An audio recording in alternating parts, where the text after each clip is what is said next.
my god, you're never gonna believe this. Unless you regularly watch my content, that is. Because oh my god, are the Dems fighting today. It's Daily Dems doing the work, making noise, and fighting back, day 157. Yesterday, there was a storm in DC, so flights were canceled to get back. Our Democrats did everything humanly possible to get back in time. Can't say the same for Republicans. Ajna Krishnamurthy drove from Illinois all night and did a Zoom town hall during his drive. Derek Tran got to Pittsburgh, and then the flight to DC was canceled. Deluzio's flight was canceled too. So they carpooled yesterday.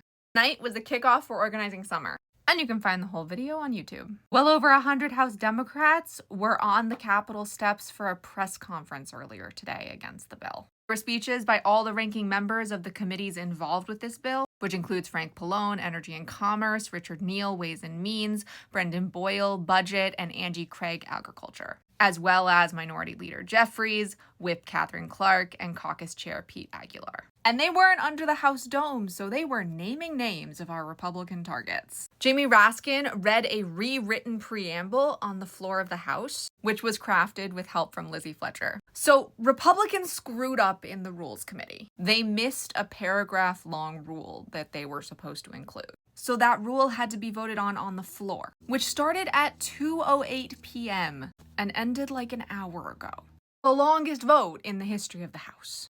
Because of that, they were able to debate the rule, and 104 Democrats got up and one after the other said, "Mr. Speaker, I ask unanimous consent to amend the rule to make and order the amendment at the desk that protects against any cuts to Medicaid and SNAP." Wesley Bell is this week's Repping the Rep, so of course I'm going to include him. Janelle Bynum spoke deliberately and stared at the speaker when she was saying it. And before Alma Adams spoke, Jim McGovern was his sassy self, which he also deserves to be because he was the one who found the Republican mistake and called out Rules Committee Chair Virginia Fox for not allowing unanimous consent. It was glorious.